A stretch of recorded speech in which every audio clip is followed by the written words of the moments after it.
As the 14th century began, the lands between the Oxus and Jaxartes became a battlefield. Where Mongol dominion had once stretched across continents, its empire now lay fragmented. The Chagatai Khanate, once a linchpin of Genghis Khan's empire, had collapsed into a patchwork of quarreling petty states. Every valley boasted its own claimant to sovereignty. Every city paid homage to a self-styled sultan. Ancient trade routes ran red with blood, and the glories of Transoxiana faded under the shadow of ambition and decline. From this collapse emerged new syntheses. Turkic horsemen who had conquered the region generations earlier had adopted the refined culture of their Persian subjects. They learned to appreciate gardens, poetry, and prophetic lore, even while maintaining their skill with horse and bow. In the towns, the Sharia governed daily life. In the countryside, Sufi mystics offered solace to those weary of war. Tribes still roamed the steppes, yet they too had been touched by Persian revival. Warriors praised beauty in verse, merchants prayed between deals, and mystics bridged faith and folklore. In this fractured and evolving landscape, a child was born in the town of Kesh, south of Samarkand. Later known as Shahrisabz, the Green Settlement, Kesh was home to a noble but diminished clan, claiming descent from Karachar Noyan, a commander of Genghis Khan. This lineage earned them the title of Tarkhan, granted special rights by the Khans themselves, but their power had long since withered. The boy was named Timur, iron in the Turkic tongue. His father, Taragai, was a man of gentle character, more interested in scholarship than politics. This peaceful disposition, however admirable, left the family vulnerable. From early childhood, Timur saw how nobility without strength invited contempt. He learned that goodness, unguarded by force, became a weakness to be exploited. These bitter truths would shape him. During Timur's youth, the most powerful figure in Transoxiana was Emir Kazagan, a warlord who had united tribes through brutality and reward. Recognizing futility and resistance, Taragai sent Timur to serve under Kazagan. There, Timur absorbed the art of statecraft, not from books, but from ruthless pragmatism. He learned how power was maintained through fear, how loyalty was bought with plunder, and how figurehead Genghisid princes lent legitimacy to those who held real authority. Timur also grasped a deeper political truth. The steppe's traditional law, the Yasa, still held sway among nomads, while Sharia ruled the cities. A wise leader honored both systems without allowing either to undermine the other. Under Kazagan, Timur also studied warfare deeply, combining steppe tactics with gunpowder innovations, engineering, and logistics. He learned siegecraft, strategy, and the mathematics of battle. He memorized the contours of Central Asian politics, like a scholar memorizing scripture. His courage in battle earned renown, even after a leg injury left him with a permanent limp. The cause of the wound remains debated. Some say it came from battle, others from bandits, but it left him with the moniker Timur the Lame, Tamerlane. Rather than diminish his power, this wound became a mark of valor and sacrifice, earning the respect of his followers. Beyond war, Timur learned governance. He studied men, watched how loyalty shifted, and how marriages or oaths could forge alliances. He saw how Kazagan resettled artisans and protected trade routes, understanding that prosperity was vital for stability. Every tactic, brutal or elegant, was stored in his keen memory. Beneath apparent loyalty, Timur harbored deeper ambitions. These ambitions took spiritual form when Timur encountered the Sufi mystic Mir Sayyid Baraka. A fusion of Islamic orthodoxy and ancient wisdom, Baraka's teachings turned Timur's thirst for power into a mission. He came to believe his conquests were divinely ordained, acts of justice and restoration rather than mere war.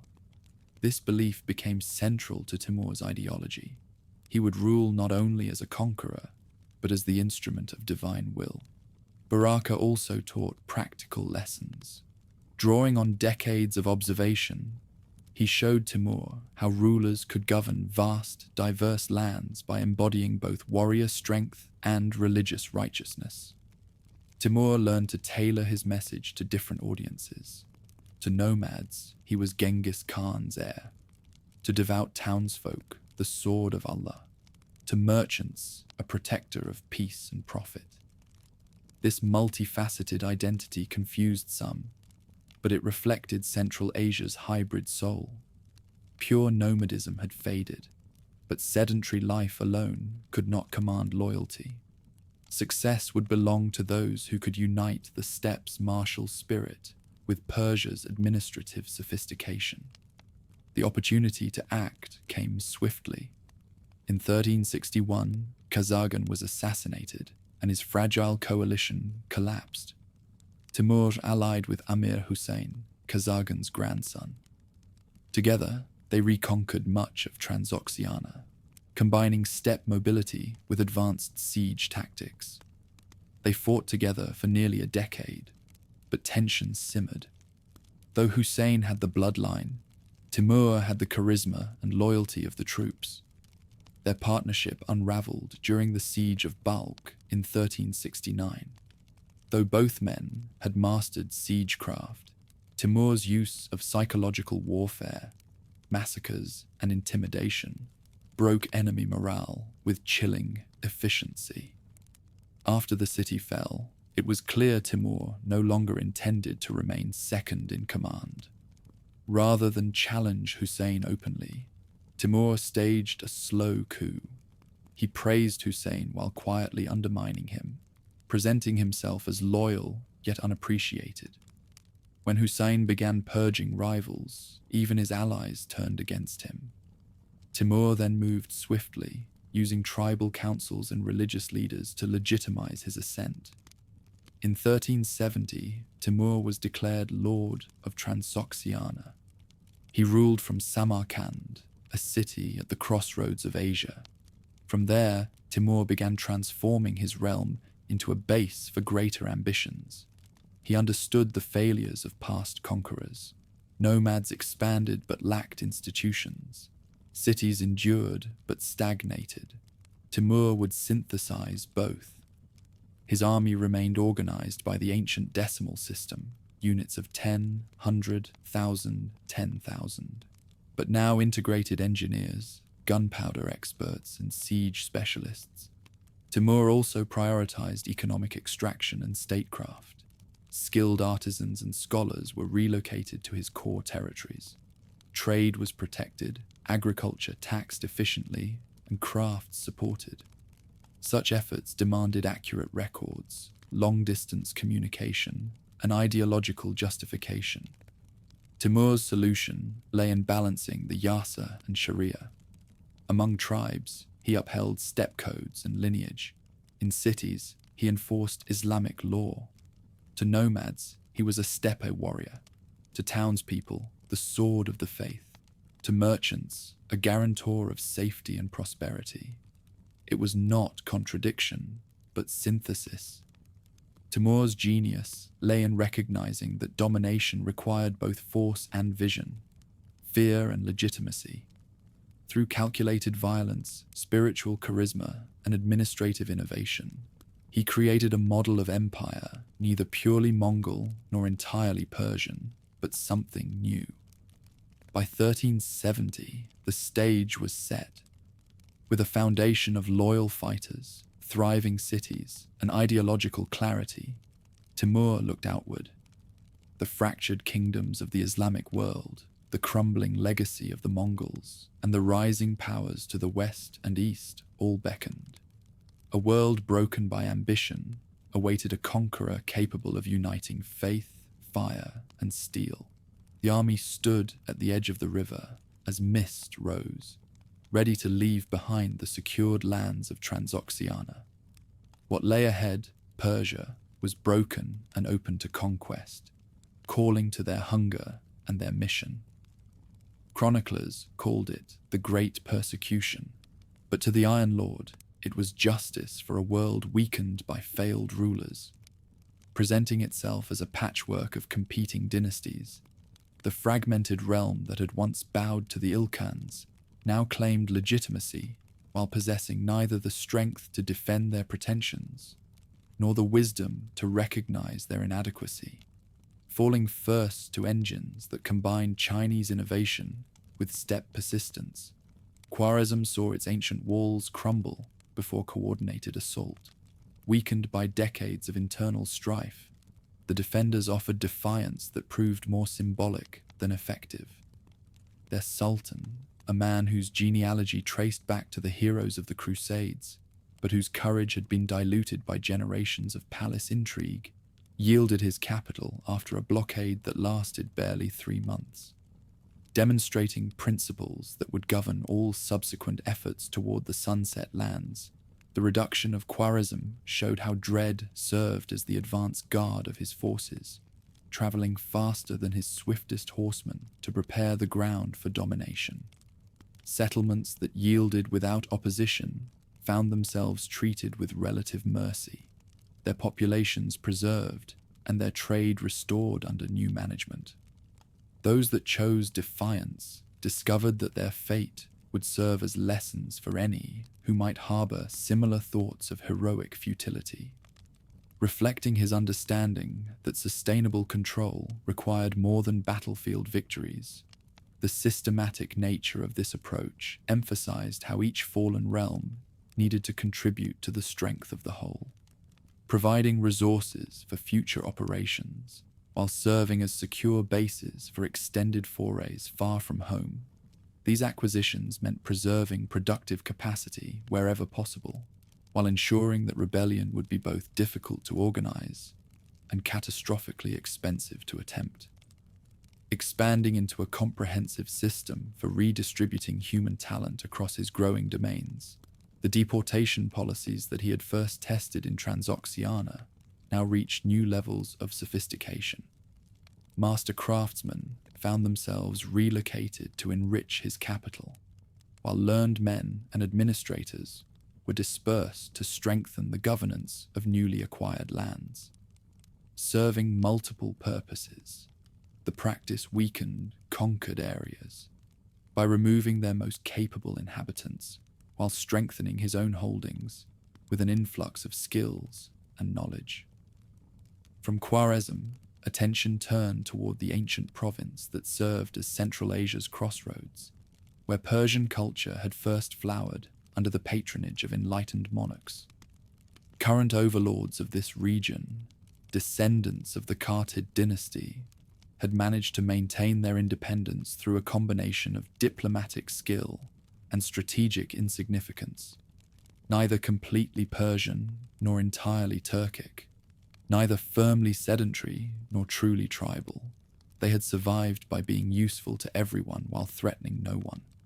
Collapsing the moment scouts appeared on their frontiers, this approach of careful neutrality left the prince of the great market town recognizing that his modest troops could never hope to match the approaching storm. Attempting to negotiate a tributary arrangement that would preserve his throne while acknowledging superior power, his envoys carried rich gifts and elaborate assurances of devotion, hoping to satisfy the world-shaker's appetite without provoking his wrath.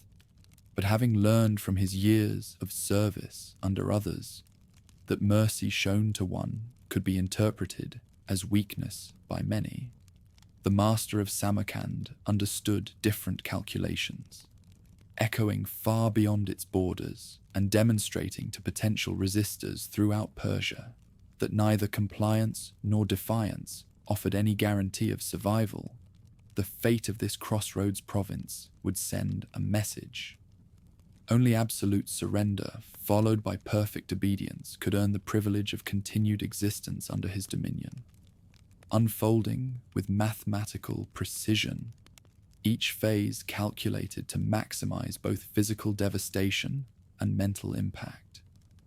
the investment of the great trading center became a masterpiece of applied intimidation.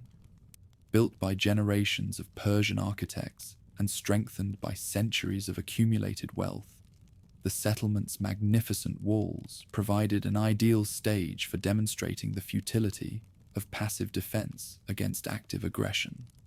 Day by day, his engines reduced proud towers to rubble, while his miners undermined foundations that had seemed permanent as mountains. Yet laying not in these borrowed technologies, but in the systematic application of dread as a force multiplier that could accomplish more than any number of catapults or battering rams, the true innovation reflected deeper understanding.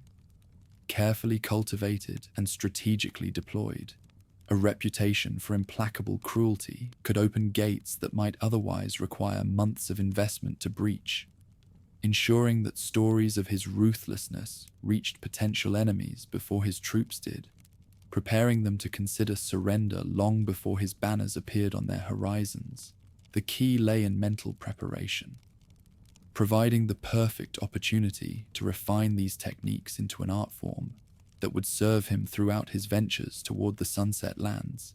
The fall of the trading center demonstrated comprehensive application of intimidation.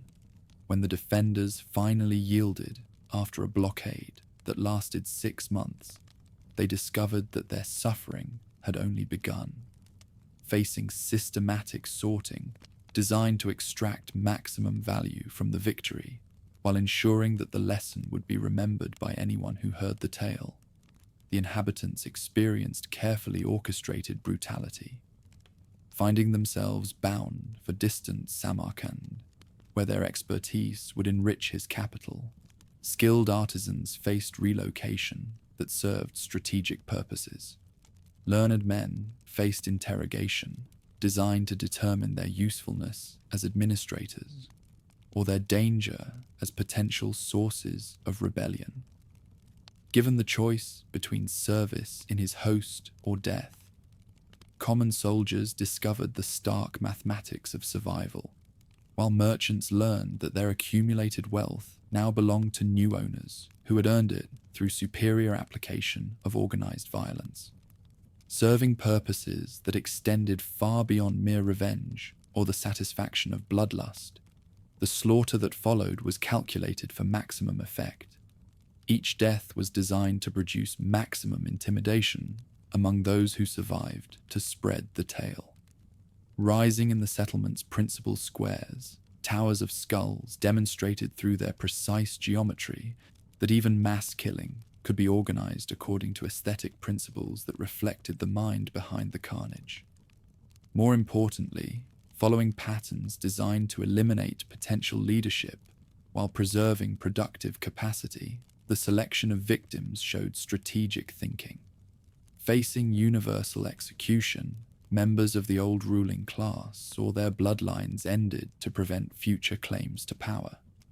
Meeting similar fates, clerical figures who had supported opposition served as warnings to their counterparts in unconquered lands. Yet finding themselves spared, farmers, craftsmen, and merchants who had played no role in the defiance discovered their survival conditional upon their future utility to their new overlords. Governing his approach to domination throughout his career, these principles first tested in the Crossroads province would prove enduring, serving strategic purposes that went far beyond personal satisfaction or cultural expression. The systematic nature of his cruelty sent specific messages to specific audiences, designed to create networks of dread that could accomplish more than battalions of horsemen. Each episode of brutality carried carefully calculated meaning. From the smoking ruins of the trading center, his gaze turned northward toward the lands that had once acknowledged the power of the great Western Khanate, facing internal divisions that mirrored the fragmentation plaguing every corner of the former Mongol realm. The mighty confederation that had dominated the northern steppes for over 2 centuries now struggled with decline. Standing at its head, the ambitious Khan represented a prince whose goals matched his abilities, but whose resources had been depleted by years of civil conflict, carrying implications that reached far beyond personal animosity or territorial disputes. The rivalry between these two descendants of Genghis Khan's legacy touched fundamental questions of identity and purpose. Both men claimed to represent the restoration of proper tribal values in a world grown soft through excessive accommodation with sedentary customs. Both presented themselves as champions of orthodox faith against enemies who had corrupted the pure practice of worship. Yet differing in ways that made peaceful coexistence impossible, their visions of what such restoration should accomplish created inevitable conflict. Seeing himself as the rightful heir to the great Khan's northern dominions, destined to reunite the fragmented lands that stretched from the Volga to the Danube under a single banner, the Western Khan had already reclaimed much of his confederation's heartland. Working to forge alliances with distant powers who shared his interest in containing the expanding influence from the east, his diplomats sought to build coalitions. From his perspective, the upstart from Transoxiana represented an illegitimate usurper whose success threatened the natural order that placed true Genghisids above pretenders and parvenus. Conversely, having long since transcended such narrow definitions of legitimacy, the Iron Lord drew his standing not from bloodlines traced through dubious genealogies, but from demonstrated ability to impose his will upon a recalcitrant world, proving his worthiness through victory rather than inheritance, earning divine favor through successful application of righteous force, rather than claiming it through accidents of birth. He embodied a different principle. In his view, the Northern Khan represented exactly the sort of fossilized thinking that had reduced the great inheritance to a collection of squabbling principalities. Near the Terek River, two visions collided in a fight that would define what came next. Having spent months preparing for this confrontation, gathering intelligence about his opponent's methods while positioning his own units to maximize their advantages, the World Shaker approached this challenge systematically, laying in their superior numbers and intimate knowledge of the local terrain.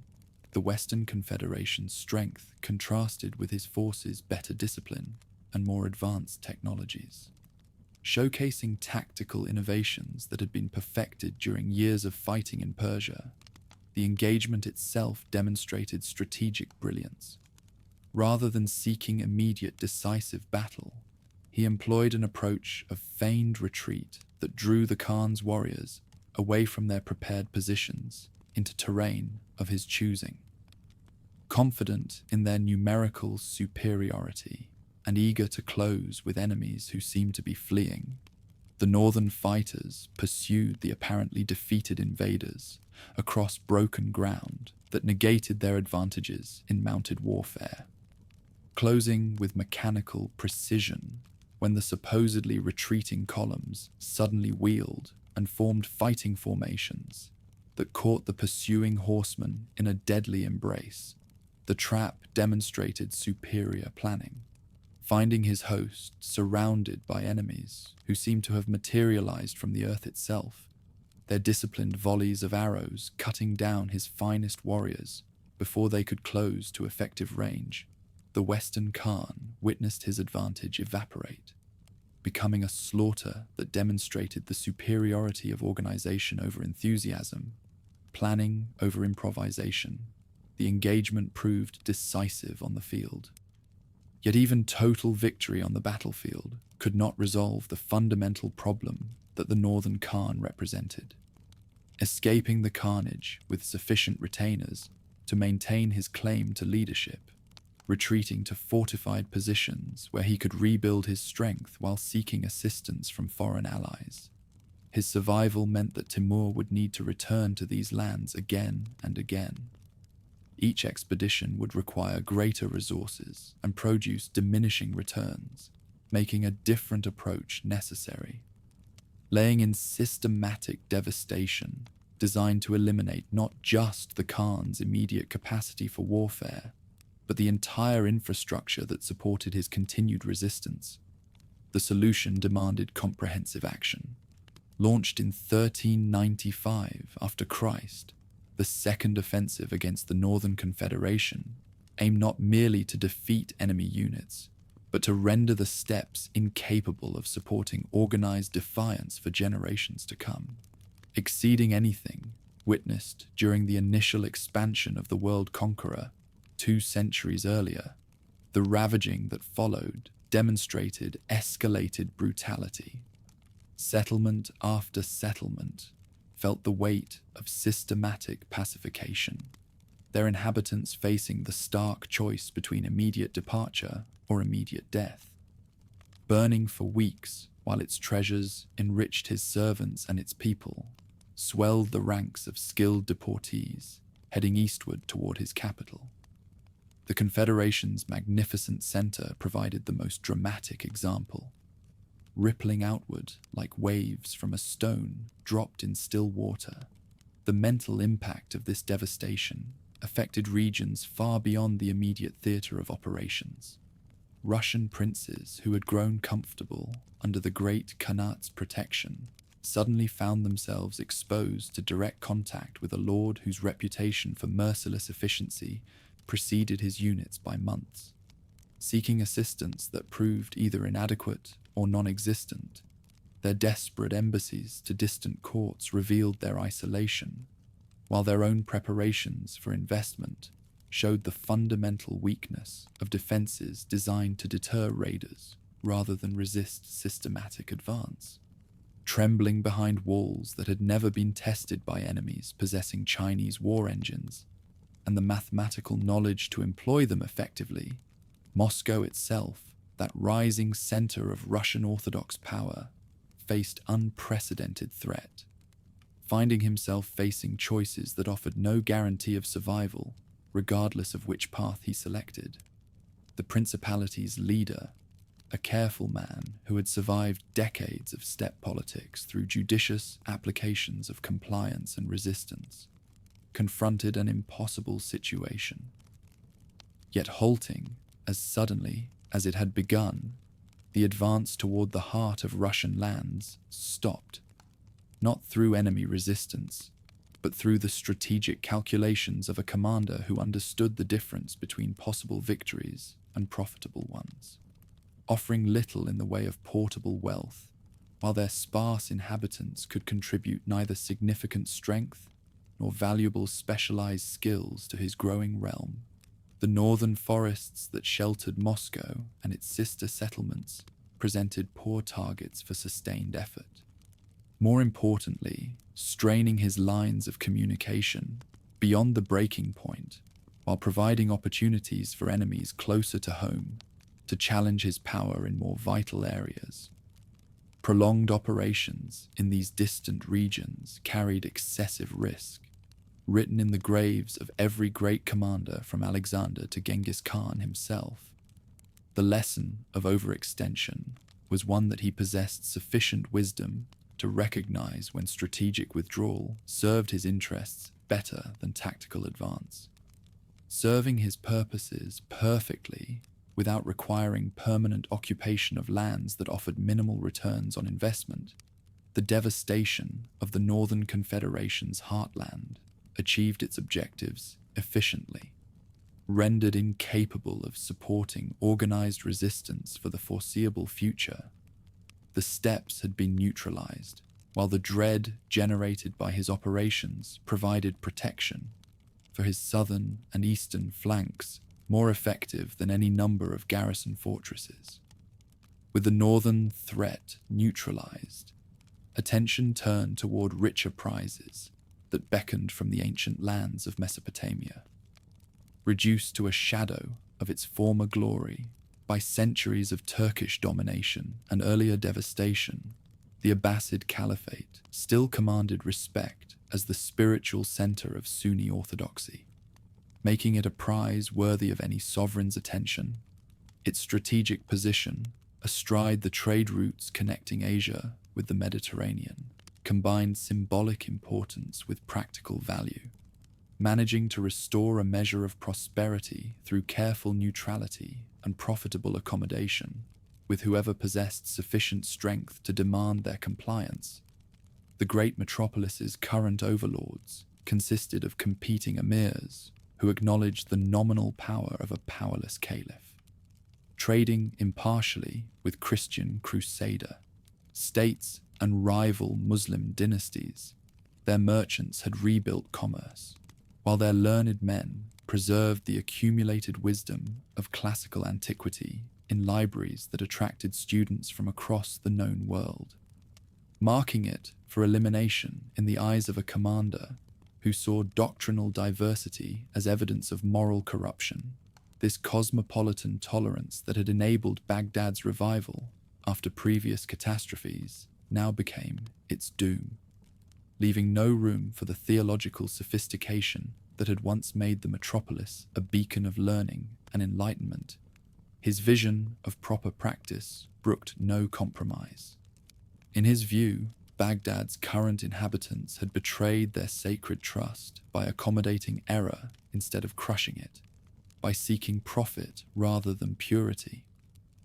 In early 1401, the siege of Baghdad began, following tactics the leader had honed in Persia and the steppes, yet requiring innovations in both technology and methods that pushed his military machine to new levels of sophistication.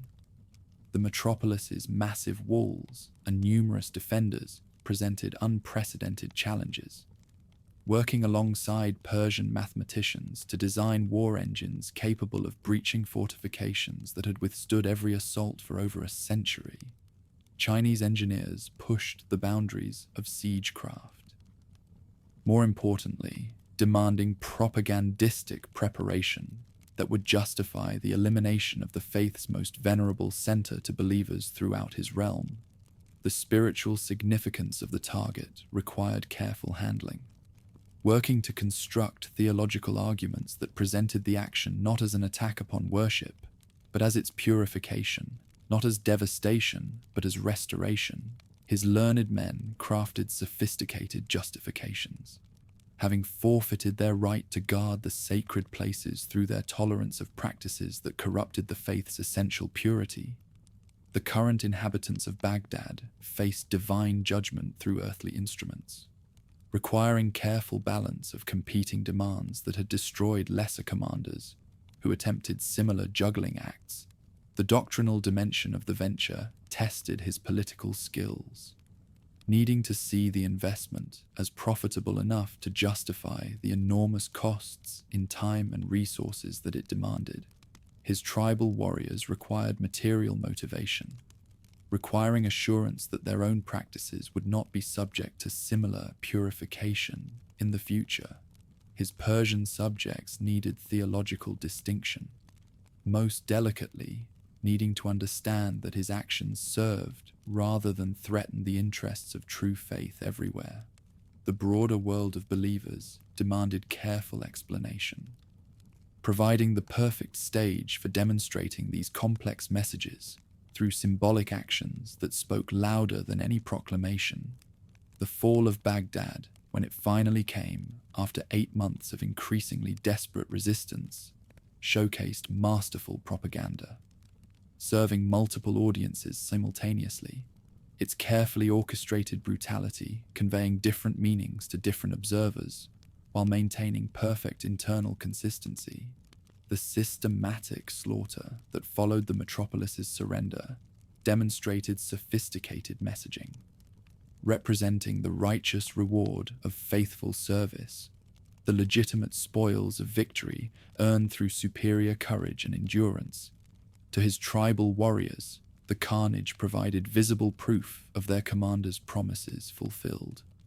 Rising in the principal squares, while the systematic looting that accompanied the killing demonstrated that loyalty brought tangible benefits extending far beyond mere spiritual satisfaction. The towers of skulls that marked the triumph served as monuments to success, serving as a cautionary tale about the consequences of doctrinal laxity rather than ethnic persecution. To his Persian subjects, the elimination carried different meaning.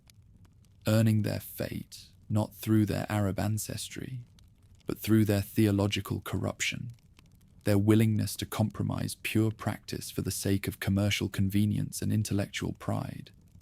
The victims had brought judgment upon themselves, awaiting any who allowed similar compromises to take root in their own communities. Regardless of their ethnic heritage or allegiance, similar fates served as warnings. Establishing his credentials as the defender of Orthodox faith against innovations that threatened the worship's essential character, to the broader world of believers, his actions in Baghdad demonstrated commitment to purity, eliminating learned men whose teachings had deviated from acceptable interpretations, while the burning of suspect texts preserved future generations from exposure to corrupting influences. The slaughter served purification rather than mere destruction. Far from representing an attack upon the faith, the action demonstrated his commitment to purifying it from within, extending beyond immediate propagandistic needs to encompass genuinely held convictions that shaped his understanding of his own role in divine providence. The spiritual justification for his actions reflected deeper understanding. Having convinced him that earthly leaders served as instruments of celestial will, that victory undertaken in the service of righteousness represented a form of worship as pleasing to Allah as formal prayer or charitable giving, his years of study with Sufi masters provided ideological foundation, providing the framework that enabled him to pursue objectives that might otherwise have seemed contradictory or hypocritical. This theological understanding justified apparent paradoxes, serving the cause of unity by removing sources of doctrinal diversity that confused believers and weakened their commitment to orthodox practice. The systematic elimination of competing voices advanced rather than hindered spiritual goals, strengthening the realm of true believers by concentrating talent and knowledge in lands governed according to proper principles. The deportation of skilled craftsmen and learned men served sacred as well as secular purposes. Most importantly, serving sacred purposes by encouraging potential enemies to yield without resistance, thereby minimizing the bloodshed required to achieve righteous objectives. The dread that preceded his units and followed in their wake represented divine mercy, expressed through earthly intimidation, saving more lives than it cost by convincing adversaries that compliance offered their only hope of survival. A reputation for merciless cruelty, carefully cultivated and strategically deployed, could paradoxically serve humanitarian ends. Yet remaining conscious of the need to balance intimidation with mercy in ways that would inspire genuine devotion rather than mere compliance born of fear, even as he refined these techniques into instruments of almost supernatural effectiveness. The world shaker understood the limitations of dread alone, understanding that lasting control required subjects who served from conviction rather than compulsion, who saw their sovereign's power as legitimate rather than merely irresistible. The most successful commanders throughout history had always combined force with persuasion, lying in determining which inhabitants deserved mercy and which required elimination, which settlements could be preserved as examples of enlightened governance, and which needed to be obliterated as warnings to potential resistors. The challenge demanded wisdom as well as strength, requiring intimate knowledge of local conditions combined with strategic vision that could anticipate the long-term consequences of immediate choices. These decisions tested every aspect of command, serving as the perfect culmination of his ventures toward the Sunset Lands, demonstrating to the entire world of believers that no metropolis, however venerable its history or secure its defenses, could resist the advance of righteous force properly supported by divine favor. Baghdad's elimination achieved multiple objectives, reaching from the Atlantic shores of Morocco to the spice markets of the Indian Ocean. The smoking ruins of the Abbasid capital sent a message that resonated across continents. A new power had arisen in the east, one that possessed both the ability and the willingness to reshape the map of the known world according to its own vision of proper order.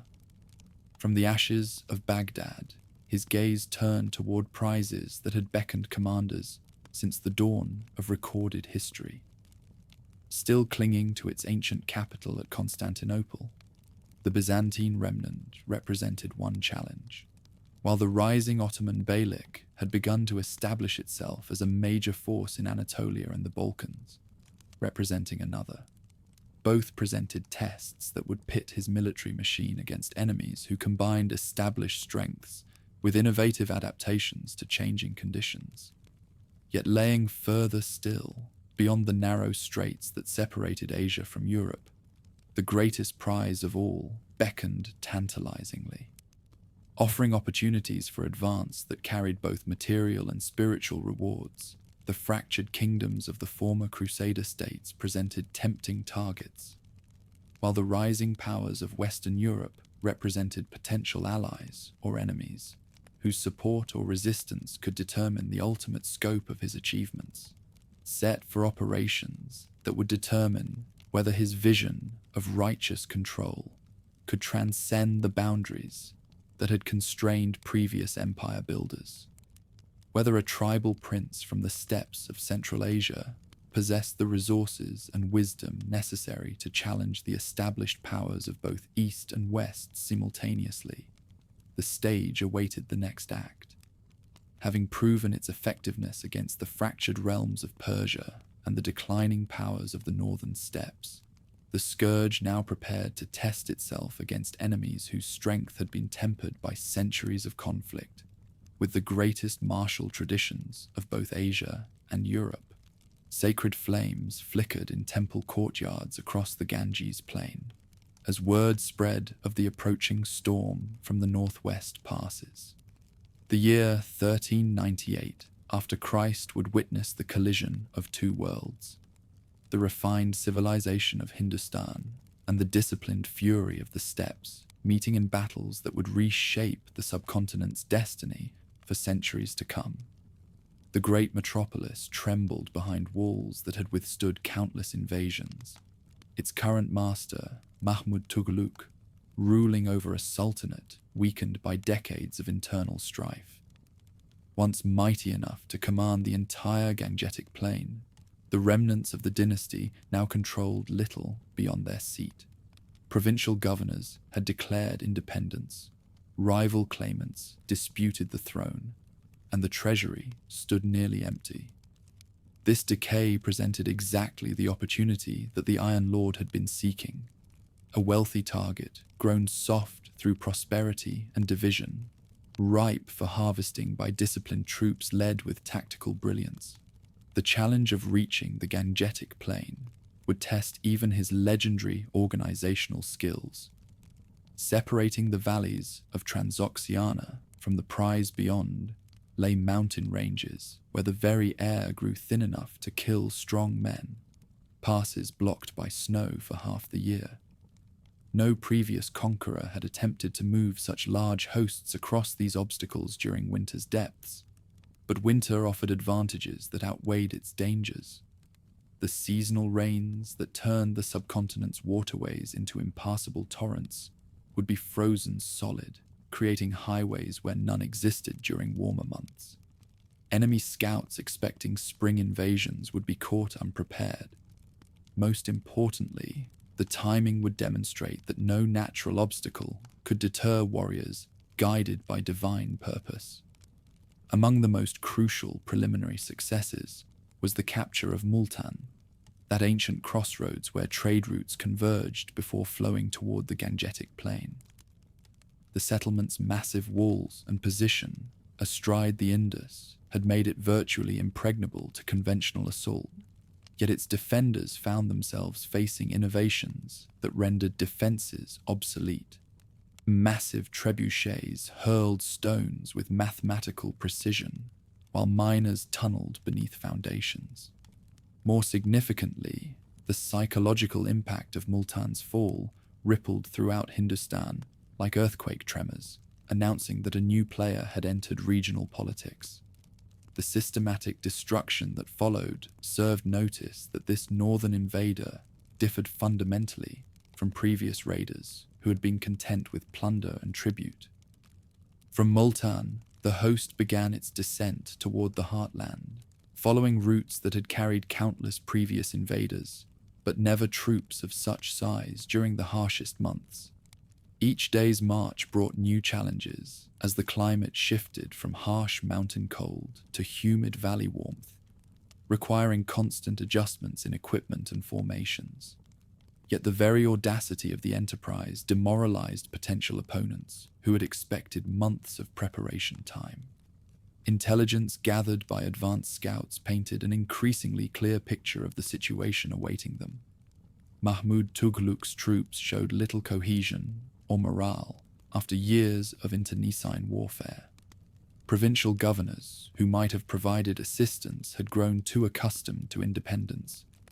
Most tellingly, the treasury's emptiness meant that even loyal commanders lacked resources to pay their soldiers. This financial weakness opened opportunities for a conqueror whose coffers overflowed with accumulated riches. Gold could accomplish what violence alone might find difficult, turning enemy commanders into allies, transforming potential resistance into collaboration. The art lay in determining which opponents could be bought and which required elimination. Yet beneath these practical calculations lay deeper motivations that transformed what might have been mere predatory raiding into holy mission. The doctrinal framework he had absorbed from Sufi teachers presented the subjugation of Hindu kingdoms, not simply as profitable adventure, but as righteous correction of a world grown corrupt through tolerance of practices that contaminated pure monotheism. This sacred dimension proved crucial in maintaining the devotion of his predominantly Muslim warriors during expeditions that stretched their endurance to breaking points. Fighters who might have questioned the wisdom of crossing elevated terrain in winter could find inspiration in the conviction that their sufferings served holy purposes. Each temple destroyed, each idol broken, each forced conversion represented cleansing that would earn divine favor. The approach to the great metropolis itself unfolded with theatrical precision, designed to maximize both effectiveness and psychological impact. Rather than advancing directly along obvious routes, which enemy troops might have fortified, he chose indirect approaches that brought his warriors to the seat's gates from unexpected directions. This tactical surprise prevented Mahmud Tughluk from implementing whatever defensive preparations he might have managed during the brief time available. When battle was finally joined outside the walls, the encounter demonstrated with devastating clarity the gulf that separated disciplined professionalism from amateur enthusiasm. Mahmud's troops, consisting largely of hastily assembled militias and mercenaries, dissolved under coordinated assault. The Sultan's famous war elephants proved helpless before archers, who had learned to target their drivers and mounted units that could strike from multiple directions simultaneously. Victory in the field, however, merely provided the prelude to the real purpose: the systematic exploitation of accumulated riches and the demonstration of what awaited any who dared oppose divine will. The sack that followed would be remembered for centuries as a masterpiece of organized destruction, serving both practical and symbolic purposes with surgical precision. The inhabitants faced sorting according to criteria that reflected both calculation and conviction. Members of the old ruling class found themselves marked for elimination, their deaths preventing future claims, while demonstrating the futility of opposing divine will. Clerics who had supported Hindu practices met similar fates, their destruction sending clear messages about the consequences of promoting corruption. Yet craftsmen, merchants, and farmers who possessed useful skills discovered that compliance could earn not merely survival, but advancement under new management. The destruction of Hindu temples throughout the metropolis served multiple audiences with carefully calibrated symbolic impact. To his Muslim followers, these actions demonstrated their leader's commitment to purifying the faith from contamination by polytheistic practices. To the conquered inhabitants, the systematic elimination of their sacred sites announced the arrival of a new order that would tolerate no rival sources of divine guidance. To potential enemies throughout Hindustan, the completeness of the destruction promised similar treatment for any who chose defiance. Yet perhaps the most sophisticated aspect of the entire operation lay in its deliberate temporality. He never intended to remain in the subcontinent as a permanent sovereign, having recognized that governing such distant territories would strain his resources beyond sustainable limits. Instead, the expedition served as a massive harvesting operation, designed to extract maximum riches while demonstrating the reach of his influence. When the host finally departed, it carried not merely portable treasure, but also thousands of skilled workers whose expertise would enrich his seat while impoverishing potential rivals.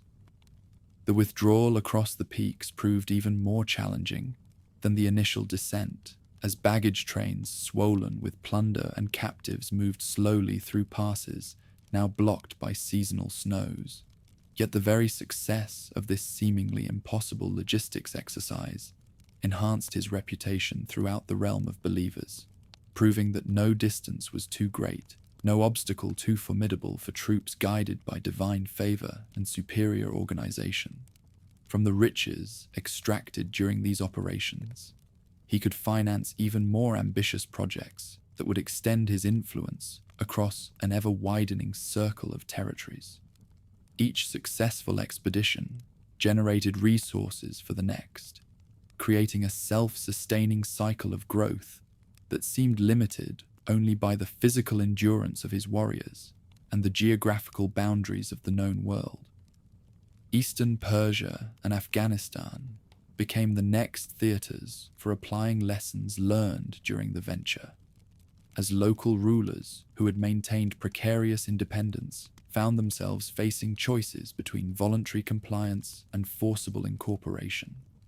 Settlements like Kandahar and Balkh, those ancient crossroads where Central Asian trade routes converged, discovered that their location made them inevitable targets for a conqueror seeking to control the flow of commerce between East and West. The deployment of mixed hosts that combined traditional nomadic mobility with newer technologies of wall breaking created tactical capabilities that no previous conqueror had possessed. Rapid mounted units could strike deep into enemy territory to disrupt communications and supply lines, while specialists could reduce supposedly impregnable strongholds with methodical precision. This combination of mobility and projection enabled operations across distances that would have been impossible for purely nomadic warriors, while maintaining the speed of advance that purely sedentary armies could never achieve.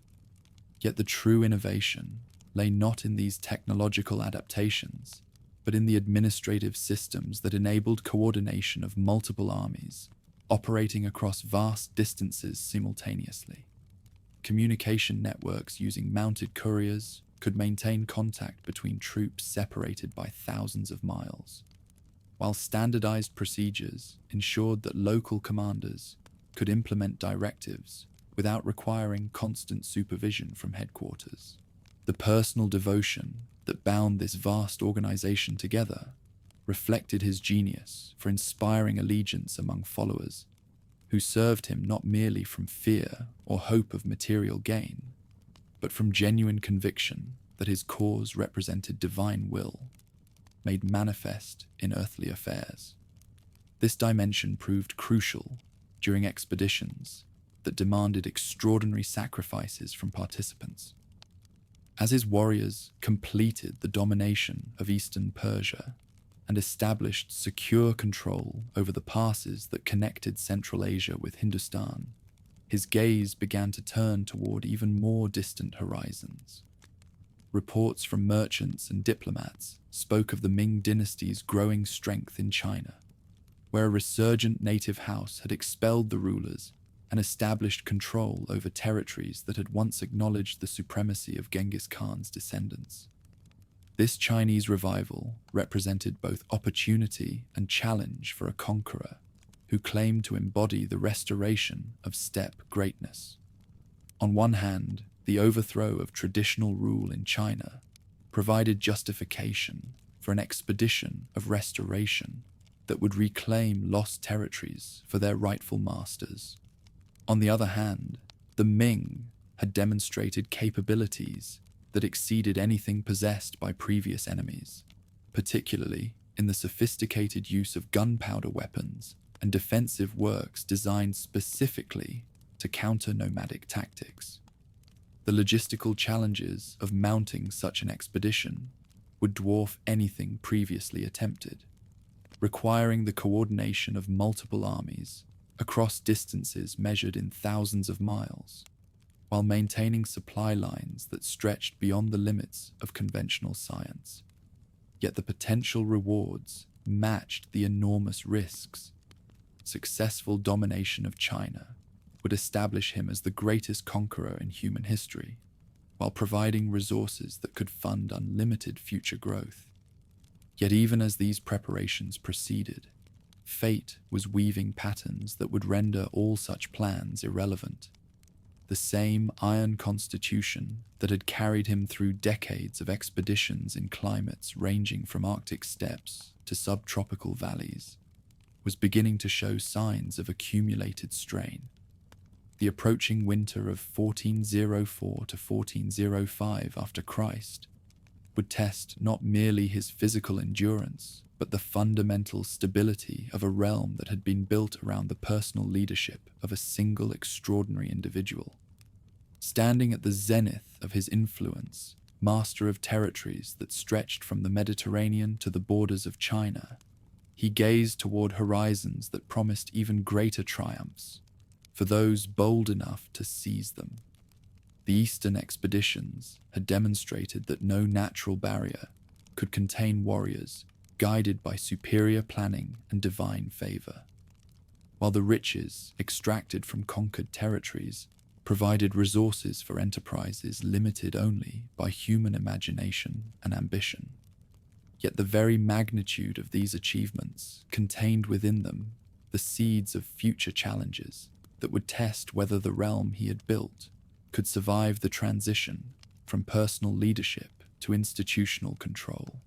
The question that would determine the fate of millions lay not in the strength of his armies or the abundance of his treasury, but in whether the synthesis of customs he had forged could maintain its coherence without the iron will that had brought it into being. Winter winds whispered across the steppes of Central Asia, carrying with them the scent of snow and the promise of trials yet to come.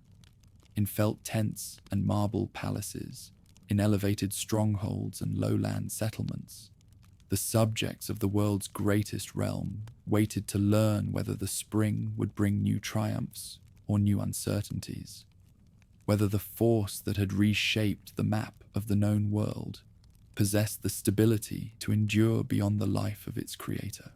Bitter winds swept across the steppes near Otrar as the year 1405 after Christ drew toward its close, carrying with them the scent of snow and the whisper of approaching destiny. Within the felt pavilions of the greatest host ever assembled for a Chinese expedition, physicians moved with quiet urgency among their most illustrious patient, their faces grave with knowledge they dared not speak aloud. The Iron Lord, master of half the known world, lay upon silken cushions that could not soften the harsh reality closing around him like winter shadows. For months, the signs had been accumulating, a persistent fever that no medicine could break. a weariness that seemed to seep into his very bones, moments of confusion that flickered across features that had once radiated absolute certainty. Yet even as his body betrayed the accumulated toll of a lifetime spent in the saddle, campaigning across climates that ranged from Arctic tundra to subtropical river valleys, his mind remained fixed upon the greatest prize of all, the restoration of Mongol rule over the Middle Kingdom that had expelled Genghis Khan's descendants nearly a century before. Never in his 7 decades of life had such an ambitious enterprise beckoned so tantalizingly within reach. Advanced scouts had mapped the routes through the Tian Shan passes.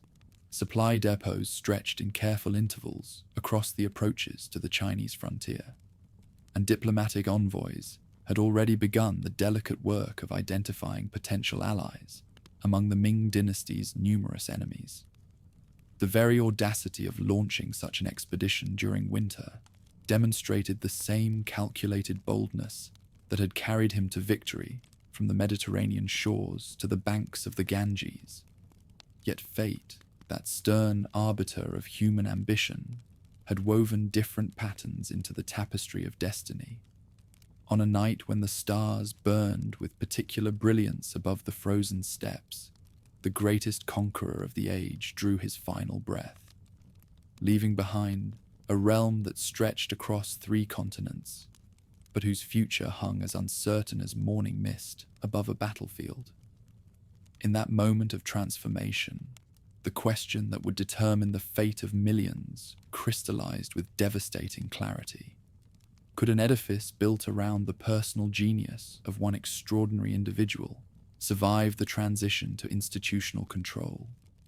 Word of the Supreme Commander's death spread through the vast encampment like wildfire racing across dried grass, each messenger carrying with him not merely news, but the seeds of change that would reshape the landscape of Asia.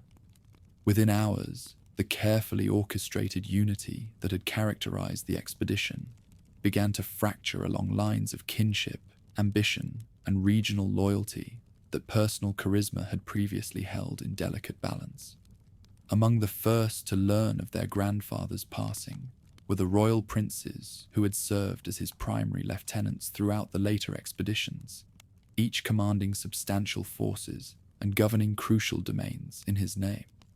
Khalil, grandson through the line of Jahangir, controlled the heartland of Transoxiana from his base in the Great Crossroads, while the prince of the eastern lands, son of the deceased conqueror, administered the wealthy province from the magnificent settlement that would become his seat. Between these two lay not merely geographical distance, but fundamentally different visions of what the realm should become.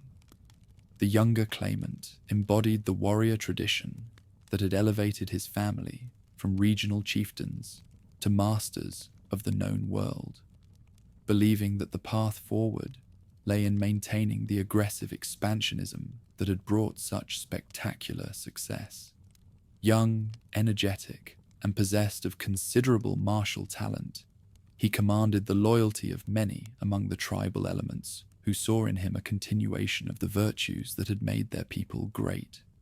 His control of the magnificent crossroads, where the wealth of continents converged, provided him with both symbolic standing and practical resources that made his claim to inheritance appear nearly irresistible. Separated by deserts and mountains, his uncle in the eastern provinces represented another kind of leadership, tempered by the fatigue of a world long ravaged by war. Older, more cautious, and deeply influenced by the Persian cultural renaissance that had flowered under his father's patronage, he believed that the future lay not in endless campaigns, but in the careful strengthening of existing domains. His management of the eastern provinces had demonstrated remarkable skill in balancing the competing demands of nomadic warriors and sedentary populations, creating prosperity that served both groups while maintaining the delicate equilibrium necessary for stable rule. Between these two primary claimants stood a constellation of lesser princes provincial governors, and commanders, each controlling sufficient resources to tip the balance in any struggle, while pursuing their own calculations of advantage and survival. The tribal councils that had traditionally validated leadership changes in the steppes found themselves confronting choices of unprecedented complexity, as the sheer scale of the realm made it impossible for any single leader to command universal recognition through personal charisma alone. Adding further complications to an already volatile situation, the realm's western lands began asserting independence almost immediately upon news of the central command's demise. Local governors, who had maintained their positions through careful balancing of regional interests against distant demands, suddenly found themselves free to pursue policies that served their immediate constituencies rather than far-off objectives. Iraq descended into factional warfare as competing claimants sought to establish control over the wealthy Mesopotamian cities, while Anatolia witnessed the resurgence of Turkish beyliks that had been suppressed but never entirely eliminated. In the Caucasus, tribal chieftains who had submitted to overlordship out of necessity rather than conviction began testing the resolve of garrison commanders, whose loyalty to the new regime remained questionable. The careful network of alliances and intimidation that had maintained order across these diverse lands required constant reinforcement from a central command that no longer possessed the unified will necessary to project effective force across such vast distances. Perhaps most significantly, the crisis revealed fundamental weaknesses in the systems that had enabled rapid expansion, but had never been designed to function during periods of contested command. Communication networks that depended upon the prestige of messengers found their effectiveness compromised when recipients questioned whether those messengers truly represented legitimate force. Tax collection mechanisms that had extracted enormous revenues from conquered lands began breaking down, as local officials withheld tribute pending clarification of who possessed the right to receive it. Despite the outward chaos, certain institutional frameworks remained intact, surprising those who had predicted their downfall. The bureaucratic apparatus that had grown up around the court, staffed largely by Persian officials who had learned to serve whatever command could maintain order, continued functioning with remarkable efficiency despite the upheaval. These skilled professionals understood that their own survival depended upon the preservation of governmental continuity, leading them to support whichever claimant seemed most likely to provide stable leadership, regardless of their personal loyalties. Similarly, the merchant communities that had prospered under protection recognized that their continued prosperity required the maintenance of trade routes and commercial regulations that transcended individual dynasties. Their financial support, while not decisive in martial terms, provided crucial resources for leaders who could demonstrate both the ability and the intention to restore the economic stability that had made the realm profitable for all participants. The pivotal moment in determining the domain's future came when the Eastern Prince demonstrated the wisdom that would define his reign by choosing strengthening over confrontation. Rather than immediately challenging his nephew's control of the Great Crossroads, he focused on reinforcing his position in the eastern provinces, while presenting himself as the candidate of stability and continuity. This approach proved particularly effective among the war-weary populations of the realm's core lands, who had grown prosperous under rule but had little appetite for the renewed warfare that struggles typically entailed. His marriage to Gauhar Shad, a woman of remarkable intelligence and acumen, provided him with an invaluable partner whose influence extended far beyond the traditional boundaries of female participation in Central Asian societies. Descended from prominent Chagatai nobility and possessed of extensive connections throughout the Persian elite, she served as both advisor and active participant in the delicate negotiations that gradually built support for her husband's claim to supreme command. Gawar Shah's support of religious institutions and projects served strategic as well as aesthetic purposes, demonstrating the regime's commitment to the synthesis of Islamic piety and Persian refinement that had become characteristic of the dynasty's approach.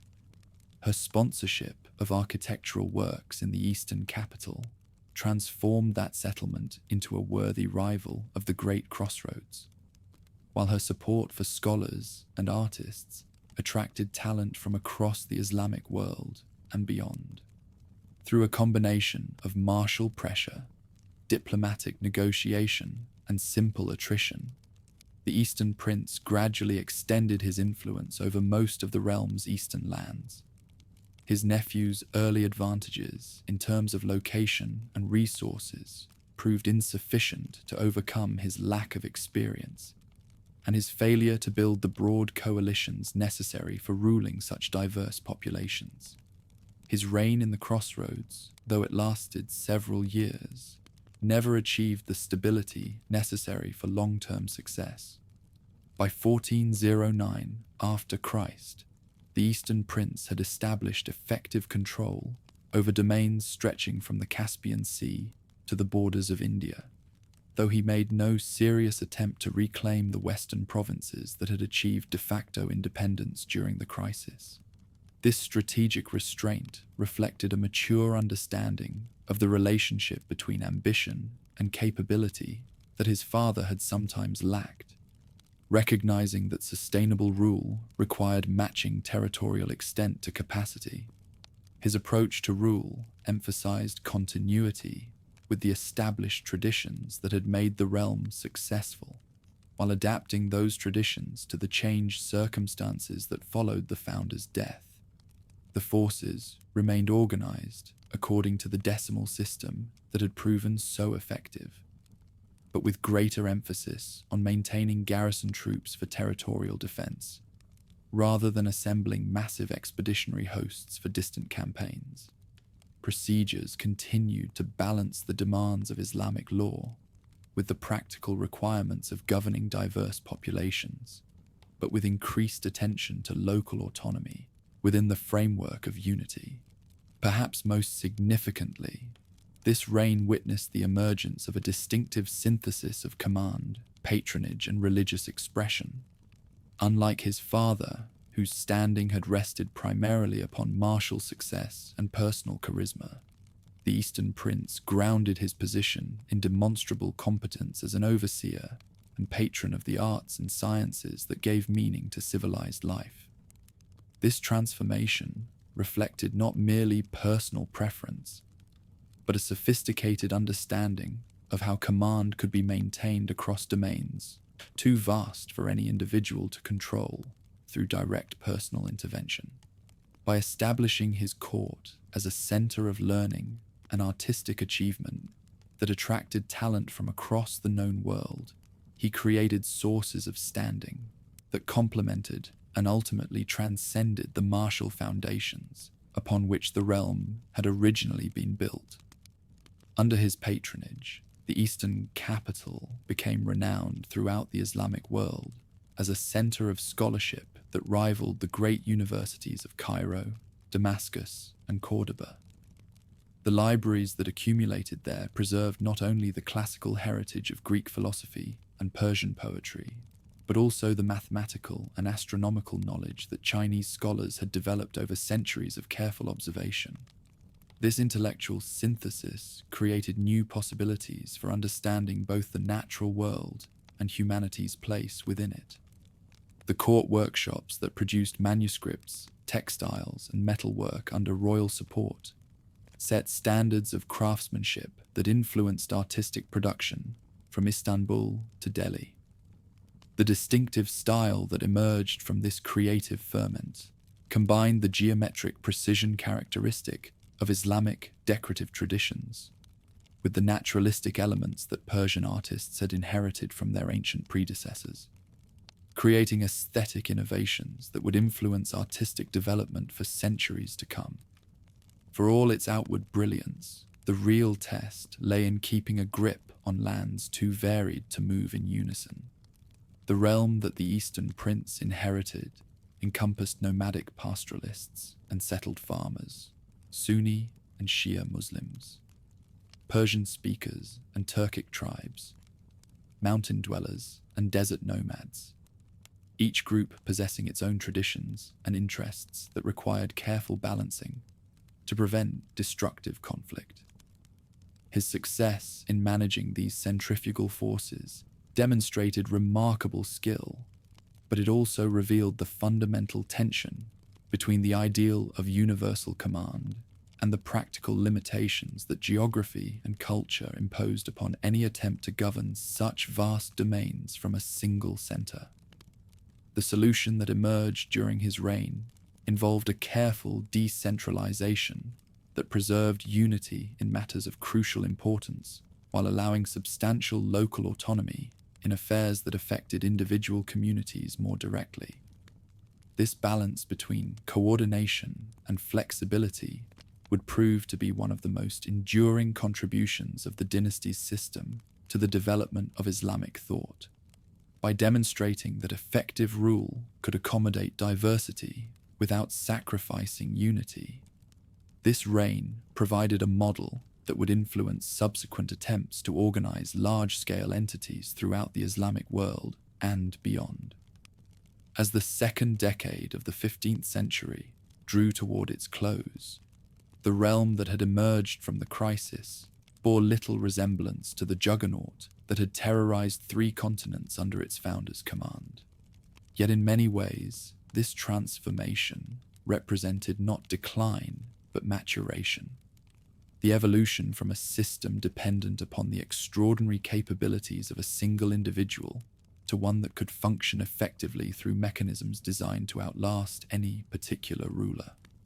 The death of the great conqueror had indeed marked the end of an era, but it had also marked the beginning of a different kind of greatness, one that would be measured not in cities conquered or enemies slaughtered, but in the creation of achievements that would outlive the bronze and steel that had originally established the dynasty's force. In palaces and gardens, in libraries and workshops, in the measured verses of poets and the precise calculations of astronomers, a new chapter in the story was beginning to unfold. Gardens bloomed in the shadow of war-torn walls as the Eastern Prince transformed his realm into something the world had never witnessed. A domain where the sword yielded precedence to the pen, where astronomical calculations commanded more respect than siege engines, and where the greatest treasures lay not in conquered gold, but in the verses of poets and the wisdom of philosophers. Under his patronage and that of his remarkable son, the lands that had known only the thunder of hoofbeats and the clash of bronze would echo instead, with the measured cadences of scholarship and the delicate harmonies of music. Within the rose-scented chambers of the eastern capital, scribes labored over illuminated texts whose margins bloomed with colors more precious than rubies, their brushes capturing not merely words, but entire universes of meaning that would outlive the stones of the palaces that sheltered them. This was the paradox that would define the Golden Age, that the heirs of history's most fearsome destroyer should become the patrons of its most sublime creations, transforming the wealth extracted through terror into monuments of beauty that would inspire wonder for centuries to come. At the heart of this transformation stood the great prince, whose name carried such meaning, but whose true greatness lay not in the territories he commanded, but in his mastery of the celestial sphere that wheeled overhead in eternal majesty. Born to lead armies, he chose instead to command the stars themselves, establishing in his northern capital an observatory that would rival any institute from Cordoba to Beijing, where the movements of planets could be calculated with precision that astounded learned men from across the known world. Rising like a geometric dream from the earth of Samarkand, the Fakhri sextant stretched 40 meters into the azure sky, its marble arc calibrated to measure the positions of celestial bodies with accuracy that would not be exceeded for centuries to come. Within its shadow, mathematicians from Persia worked alongside astronomers from India and engineers from China, their diverse backgrounds blending into new forms of understanding that transcended the boundaries that had previously separated one civilization from another.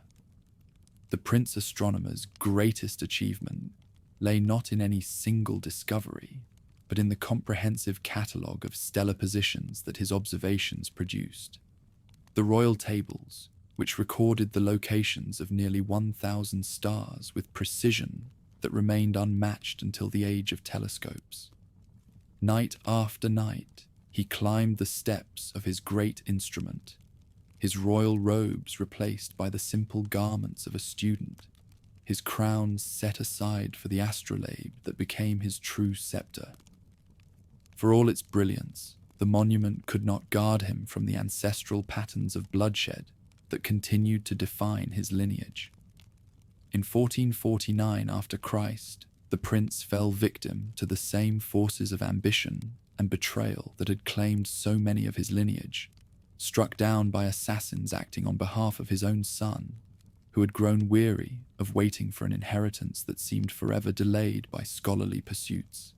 The irony cut deeper than any blade, that one who had mapped the eternal movements of the heavens should be destroyed by the temporary passions of earthly politics.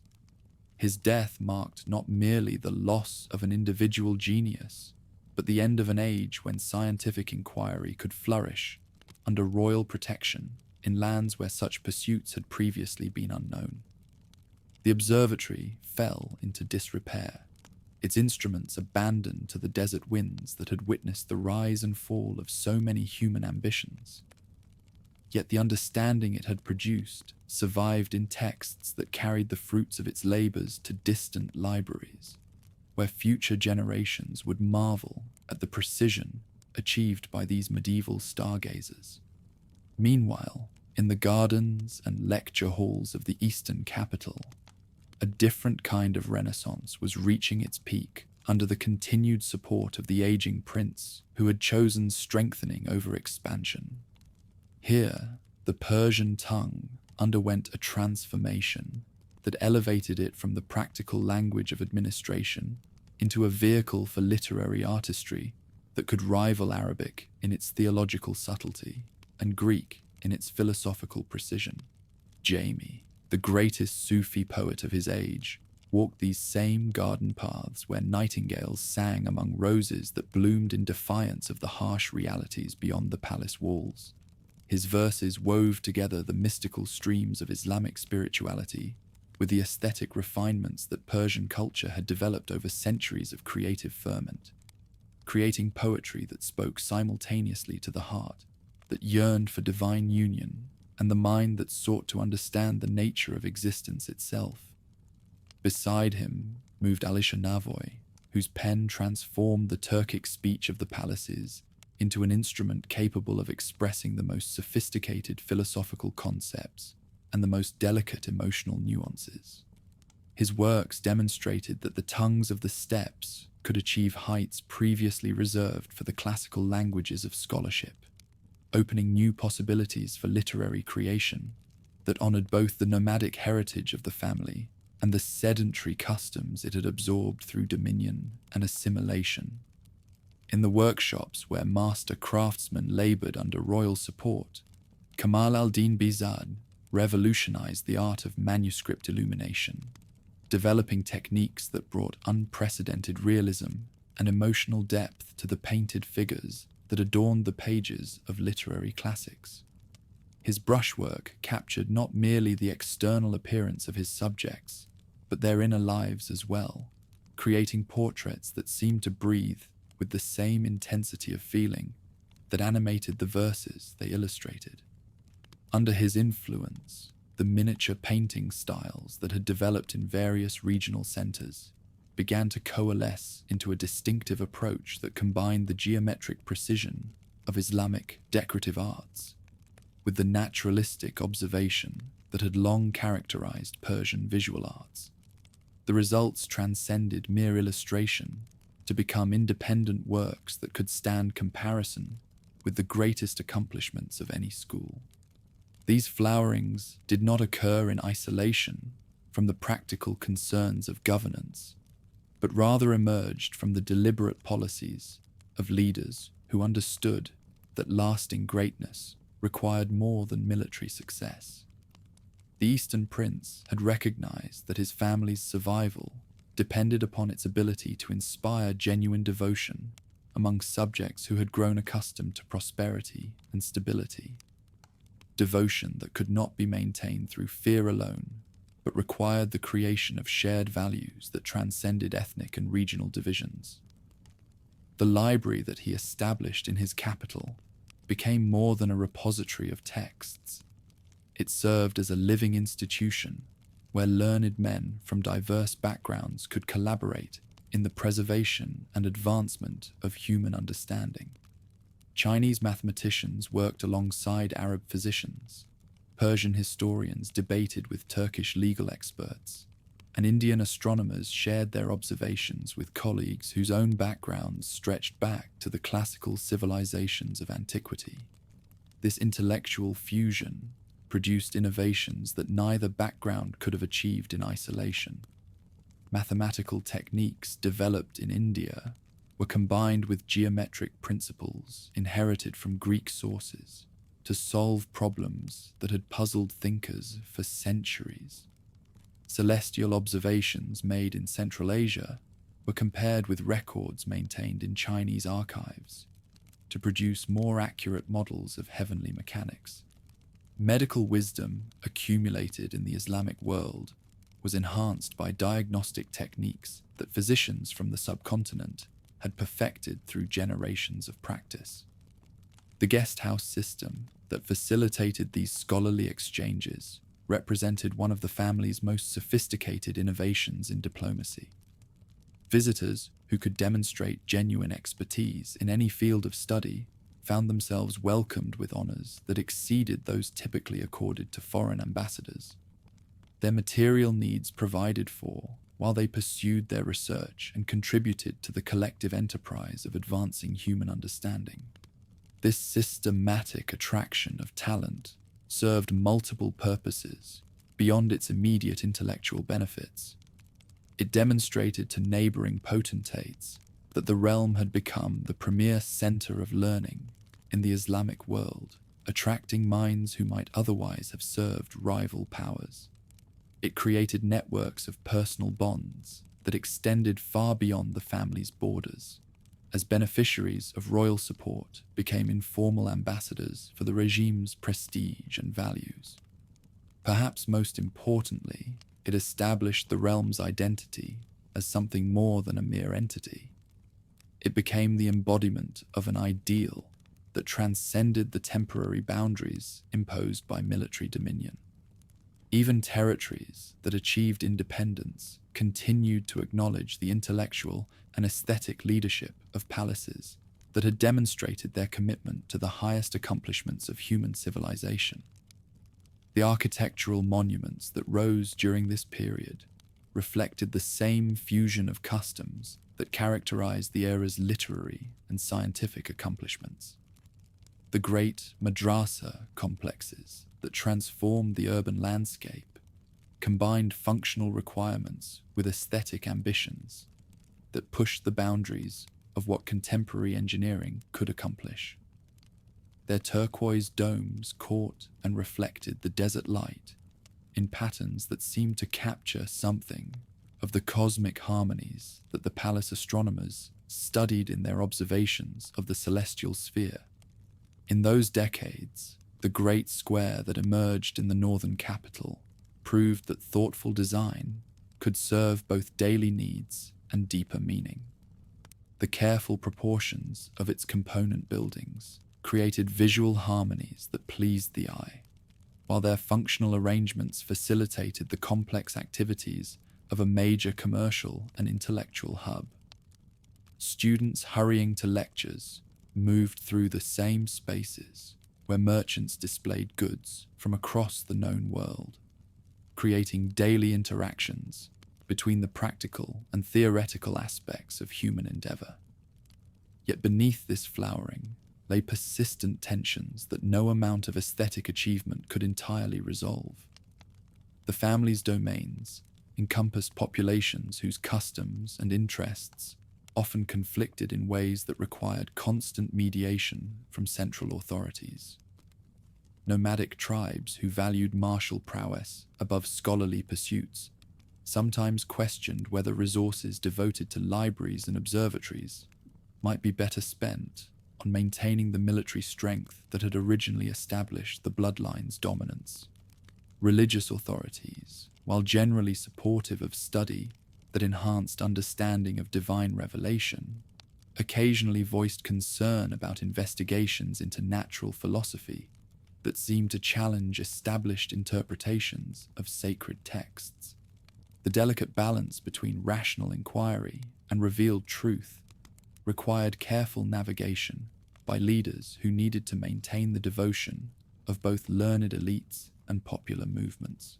Regional governors who administered distant provinces sometimes found their standing undermined by local populations who looked to the centers for guidance on matters that had previously been resolved through established channels.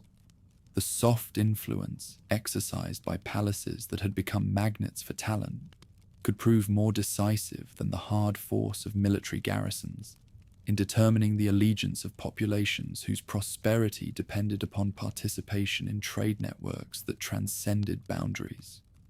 Economic pressures also created constraints that even the wealthiest leaders could not entirely ignore. The support system that sustained hundreds of learned men, artists, and craftsmen required enormous expenditures that had to be balanced against the costs of maintaining military forces and administrative bureaucracies. Trade revenues that had seemed inexhaustible during periods of expansion sometimes proved insufficient to fund all the projects that ambitious patrons wished to undertake. Moreover, the very success of the hubs in attracting talent from across the known world created expectations that became increasingly difficult to fulfill. Each new generation of thinkers expected to surpass the accomplishments of their predecessors, while each new group of artists sought to develop styles that would establish their own distinctive contributions to the evolving streams they had inherited. The competitive dynamics that emerged between different palaces within the family's domains sometimes worked to the benefit of scholarship and art, as leaders sought to outdo their relatives in the magnificence of their support and the brilliance of the talent they could attract. Yet this same competition could also lead to the fragmentation of resources and the creation of rival hubs that weakened the overall coherence of the fusion that had been achieved. As the middle decades of the 15th century unfolded, observers throughout the Islamic world began to recognize that something unprecedented was taking place in the lands that had once known only the sound of war. Here, in territories that had been conquered through the systematic application of terror, had emerged establishments dedicated to the patient pursuit of truth and beauty that represented the highest aspirations of human civilization. The transformation seemed to contradict everything that contemporary wisdom suggested about the relationship between force and culture. According to conventional understanding, military dominion destroyed rather than created the conditions necessary for aesthetic and intellectual achievement. Yet the family's experience demonstrated that destruction and creativity could be linked in ways that few observers had previously imagined possible. The wealth that had been extracted through dominion provided the material foundation for support that exceeded anything available to leaders whose resources derived from more peaceful sources. The cosmopolitan character of the domains created opportunities for exchange that would have been impossible within the boundaries of more homogeneous societies. The prestige that derived from military success gave the family's patrons the confidence to attempt projects whose scope and ambition might have seemed presumptuous to leaders whose standing rested on less spectacular foundations. Perhaps most importantly, the family's leaders possessed the security that came from knowing that their dominance was sufficiently well established to allow them to pursue long-term projects whose benefits would not be apparent for decades. Unlike those who faced immediate threats to their survival, they could afford to invest in establishments whose value lay not in their immediate practical utility, but in their contribution to the accumulated wealth of human achievement. Standing in the gardens where poets once walked while composing verses that would outlive the palaces that sheltered them, modern visitors can still sense something of the extraordinary fusion that was achieved during these golden decades. The roses still bloom with the same intensity that inspired Jamie's mystical metaphors, while the geometric patterns that adorn the surviving monuments continue to demonstrate the mathematical principles that the Prince Astronomer's followers employed in their calculations of celestial mechanics. Perhaps the most enduring inheritance of this flowering lies not in any particular accomplishment, but in the demonstration it provided that human creativity could transcend the circumstances of its origin. The same energies that had once been channeled into warfare found outlet in pursuits that enriched rather than impoverished the world, proving that even the most destructive forces could be transformed into instruments of beauty when guided by wisdom and inspired by authentic vision. Twilight crept across the eastern provinces like a thief approaching a weakened household, carrying with it the scent of ending that no amount of past glory could dispel. In 1447 after Christ, as the great patron of learning and the arts breathed his last within the rose-scented chambers he had transformed into monuments of human achievement, the question that had haunted his reign finally demanded its answer. Could the fusion of warrior customs and scholarly refinement survive the death of the vision that had brought it into being? News of the eastern prince's passing spread through his domains, like ripples across a disturbed pool, each wave carrying with it the seeds of dissolution that would test every bond his wisdom had forged during 4 decades of careful rule.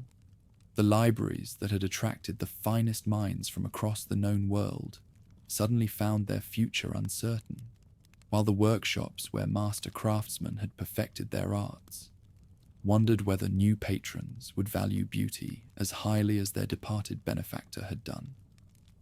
Within months of the funeral ceremonies that had drawn mourners from every corner of the Islamic world, the carefully balanced equilibrium that had maintained peace among the bloodline's various branches began to fracture along lines of inheritance that no amount of past cooperation could bridge.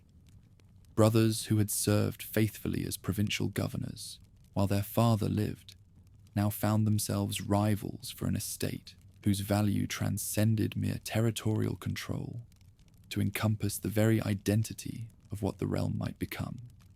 Abu Sa'id, inheriting the heartland domains from his father's seat, possessed neither the intellectual curiosity that had made his predecessor a patron of astronomers, nor the administrative genius that had enabled the transformation of warfare into culture. Young, impetuous, and surrounded by advisors who remembered the days when the house's greatness had been measured in cities taken rather than books copied, he represented a return to the martial virtues that had originally elevated the lineage above its competitors. Still, the world into which he stepped bore little resemblance to the fractured landscape that his ancestors had conquered through superior organization and ruthless determination. New forces had emerged during the decades of peace, entities that combined established strengths with innovations that challenged every assumption about how warfare should be conducted. To the west, the Kara Koyunlu and Aku Koyunlu confederations had consolidated control over lands that had once acknowledged the house's supremacy, while their growing wealth enabled them to recruit the finest talent from across the region. More ominously still, reports from the western borders spoke of a new movement arising in the territories that had once formed the heartland of the ancient Persian domains. The Safavids, claiming descent from the mystical orders that had long provided spiritual guidance to the common people, combined religious fervor with ambitions in ways that threatened to overturn the entire balance that had governed regional politics for generations. Under the leadership of Ismail, a youth whose charisma seemed to burn with the intensity of divine inspiration, this emerging force proclaimed the restoration of Shia orthodoxy as its sacred mission, while simultaneously asserting claims to temporal command that challenged every existing ruler from Anatolia to the Oxus. His followers, known as the Kizilbash, for the distinctive red headgear that marked their devotion, fought with the fanatical courage of men convinced that death in battle would guarantee immediate entry into paradise. Against such opponents, the established advantages that had served the house so well during its years of expansion proved insufficient to guarantee continued dominance. The decimal organization that had once enabled rapid deployment of overwhelming force across vast distances now seemed cumbersome when facing enemies who employed guerrilla tactics that rendered conventional formations ineffective. The siege technologies that had reduced the mightiest fortresses to rubble proved useless against adversaries who avoided pitched battles in favor of raids that struck without warning and vanished before effective response could be organized. Most critically, the new enemies possessed something that the house's forces increasingly lacked: the innovations in gunpowder weapons that were transforming the nature of combat throughout the known world. Where previous generations of warriors had relied upon the composite bow and the curved sword to establish their superiority, the emerging powers deployed cannons that could breach walls previously thought impregnable, and matchlock firearms that could stop cavalry charges that had once seemed irresistible. The failure to adapt to these technological changes reflected deeper problems that went beyond mere considerations of war. The very success of the Renaissance that had flourished under previous generations had created a court culture that valued aesthetic refinement over martial prowess, producing leaders who were more comfortable discussing poetry than planning campaigns. The administrators who had learned to govern through negotiation and compromise found themselves ill-equipped to respond to challenges that could only be met through decisive action. Economic factors also contributed to the growing weakness that undermined the realm's ability to respond effectively to external threats. The routes that had once provided enormous revenues began to shift as new maritime passages reduced the importance of the overland connections that Central Asian cities had controlled for centuries. Portuguese navigators, who had rounded the Cape of Good Hope, could now transport spices from India to European markets without passing through the established commercial centers, reducing the customs revenues that had funded previous expeditions. Simultaneously, the costs of maintaining the establishments that had become symbols of the house's identity continued to rise even as the resources available to support them diminished. Libraries required constant additions to remain current, with intellectual developments occurring throughout the Islamic world, while workshops needed expensive materials to produce the luxury goods that distinguished court production from ordinary craftsmanship. The tension between ambitions and fiscal reality created difficult choices that no amount of administrative skill could entirely resolve.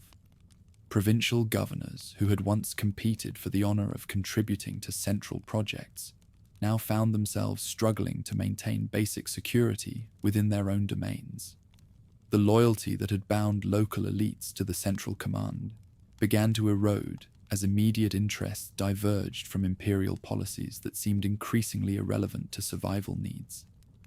What had once been a unified realm began to fragment into autonomous principalities, held together more by habit than by any compelling vision of shared destiny. The rise of Muhammad Shaybani Khan represented the most serious external challenge to the house's continued survival. Embodying as he did a return to the pure nomadic customs that critics claimed the realm had abandoned in its pursuit of sedentary refinement. Leading a confederation of Uzbek tribes that had maintained their way of life despite the changes occurring throughout Central Asia, he presented himself as the true heir to Genghis Khan's inheritance, promising to restore the martial virtues that had once made the steppes the terror of the settled world. His organization reflected hard-learned lessons about the limitations of purely customary approaches to warfare, while avoiding the compromises that had supposedly weakened his opponents. The Uzbek forces combined the mobility and endurance that had always characterized steppe armies, with selective adoption of gunpowder weapons that enhanced their striking capability without requiring fundamental changes to their tactical methods or social structure. More importantly, Shaybani Khan possessed the ideological clarity that his opponents seemed to have lost during their transformation from conquerors into patrons, where the house's representatives spoke in sophisticated terms about the fusion of customs and the balance of competing interests. He offered simple messages about the restoration of authentic practices and the rejection of foreign influences that had corrupted the pure inheritance of the steppes. The appeal of such rhetoric proved particularly strong among populations that had grown weary of the complex administrative arrangements that had characterized recent rule. Tribal groups that had been integrated into imperial structures without fully abandoning their loyalties found themselves attracted to leaders who promised a return to the straightforward relationships that had governed steppe politics before the complications introduced by sedentary influences. The confrontation that would determine the realm's fate began to take shape as the 15th century drew toward its close, with both sides recognizing that the coming struggle would decide more than territorial boundaries. For the house, defeat would mean not merely the loss of control, but the end of the synthesis that had been their greatest achievement. For their opponents, victory would validate their claims about the superiority of customs over the innovations that had supposedly weakened the authentic inheritance of the steppes. Though descended from the original conqueror, the young prince had known only provincial rule in Fergana, before being thrust into the heart of a crumbling empire. Born into a world where the house's greatness was already more memory than reality, he inherited not the vast domains that his ancestors had ruled, but rather a precarious position that required constant defense against neighbors who sensed weakness like wolves scenting wounded prey. His early attempts to reclaim the ancestral seat ended in humiliating reversals that demonstrated how thoroughly the balance had shifted since the days when the mere mention of the bloodline's name could open city gates and scatter enemy armies. The investment that he laid to Samarkand in 1500 after Christ revealed both his determination to restore the inheritance he had received and his inability to command the resources necessary to achieve such ambitious goals. The city that had once served as the jewel of the house's domains, its workshops producing treasures that amazed visitors from across the known world, now closed its gates against the very bloodline that had made it great. The irony cut deeper than any reversal, that the capital of a realm built on the principle of nomadic superiority should successfully resist the efforts of nomadic forces to reclaim their inheritance demonstrated how completely the old certainties had been overturned. For 7 years, the young prince maintained his investment with the persistence of desperation, employing every stratagem his advisors could devise, while watching his resources dwindle and his followers lose faith in the possibility of success. The city's defenders, supported by Uzbek allies who had transformed former subjects into active enemies, proved capable of matching every move he made, while drawing upon reserves that seemed inexhaustible compared to his own limited means. In the end, it wasn't poor planning or cowardice that brought him down, but the sheer imbalance of resources beyond even his tactical mastery to correct. Muhammad Shaybani Khan's intervention with fresh forces that vastly outnumbered the besiegers transformed what had been a stalemate into a route that sent the would-be restorer of house greatness fleeing southward toward whatever refuge he could find among the mountain valleys that had sheltered his ancestors in their earliest days. The fall of Samarkand in 1507 after Christ marked more than the end of an investment. It represented the conclusion of the bloodline's claim to rule over the Central Asian heartland that had been the source of their original strength. The city that had witnessed the transformation of nomadic conquerors into patrons of civilization now celebrated new masters whose victory seemed to validate the superiority of established customs over the innovations that had supposedly led to weakness and reversal. Even in this moment of apparent triumph, the victors faced challenges that no amount of success could entirely resolve. The domains they had conquered contained populations whose prosperity had depended upon the networks and establishments that the previous regime had created. Destroying these would satisfy ideological preferences, but it would also eliminate sources of revenue that any practical government would need to maintain its command over such vast and diverse lands. For leaders rising on the ruins of old orders, the treasures housed in workshops and libraries posed a subtle threat, reminding them of the principles they were now bound to deny. Simply destroying texts and artworks would eliminate potential sources of future wealth, while antagonizing populations whose cooperation was necessary for effective rule. Yet preserving them might seem to validate the very synthesis that the victors had claimed to reject.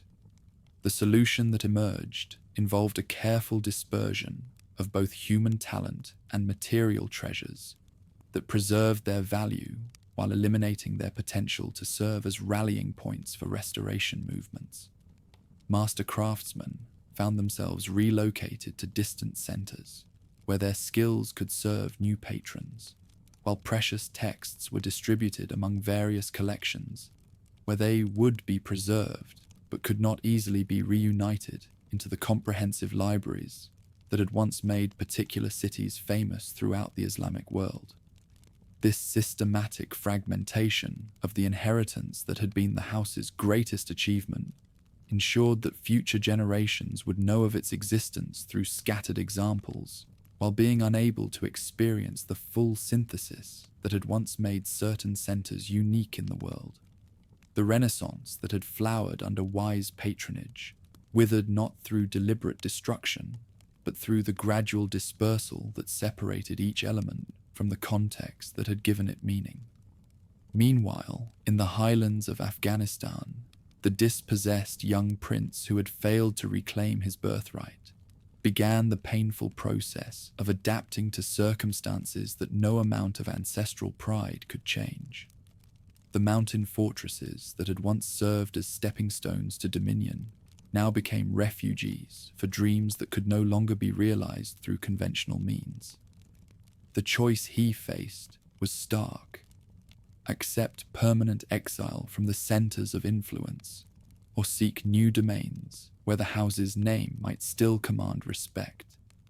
The solution he eventually chose would carry the bloodline's story into realms that their ancestors had touched only briefly, transforming reversal in Central Asia into opportunity in regions where different conditions might allow the fusion of custom and innovation to flourish once again.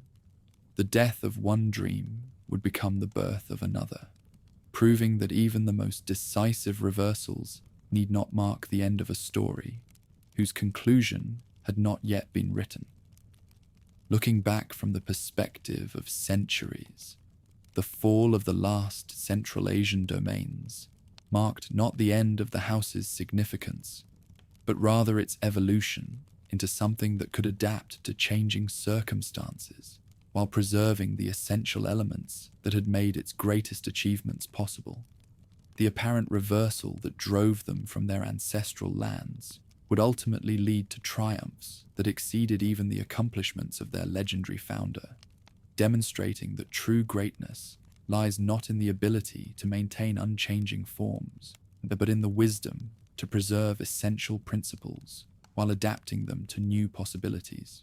Dawn broke over the snow-capped peaks of the Hindu Kush as the exiled commander gazed southward from his refuge in the mountain stronghold, his breath forming clouds in the thin air, while his mind wrestled with possibilities that seemed to shimmer like mirages in the distant heat of the plains below. Behind him lay the ashes of dreams that had consumed 7 years of his life in fruitless siege, the bitter taste of defeat that had driven him from the lands where his ancestors had once commanded the obedience of nations. Ahead stretched territories vast and wealthy, where the descendants of earlier conquerors had grown soft behind walls that had never faced the fury of one who carried the blood of the World-Shaker himself. The young lord who had failed to reclaim Samarkand possessed neither the vast hosts that had followed his great ancestor across 3 continents, nor the accumulated wealth that had funded expeditions reaching from the Mediterranean to the Ganges.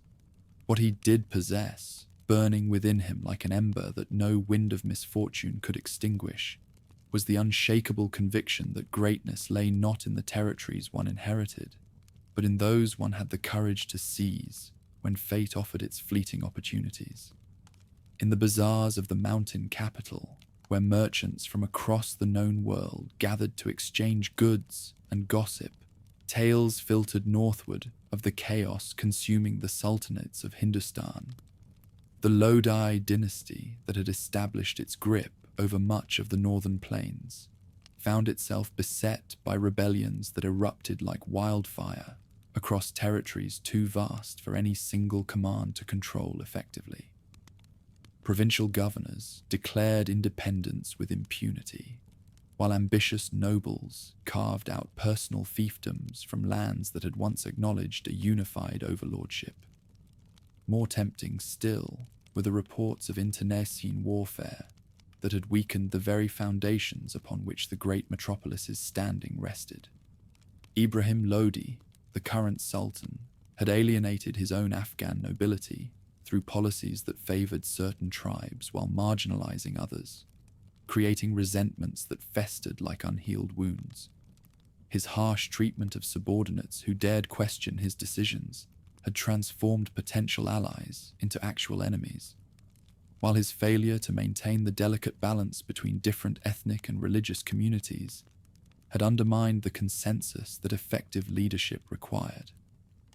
These intelligence reports, gathered by merchants whose caravans carried more than mere goods across the mountain passes, painted a picture of opportunity that seemed crafted by Providence itself.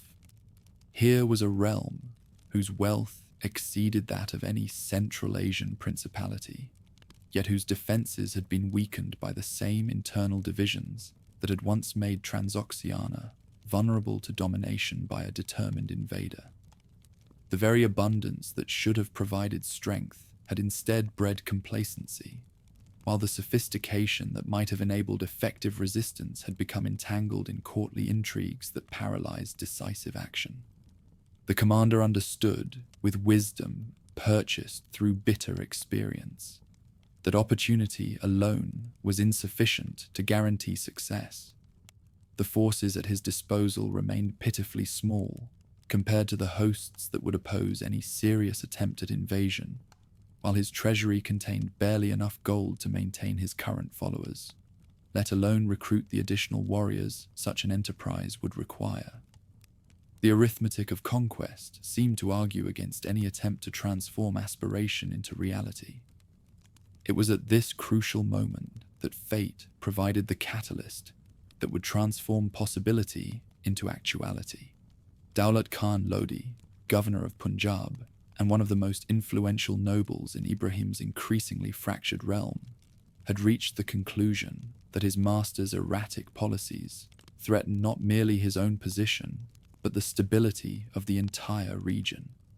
Faced with demands from the capital that seemed designed to humiliate rather than govern, he made the fateful decision to seek external assistance in resolving what internal mechanisms had proven incapable of addressing.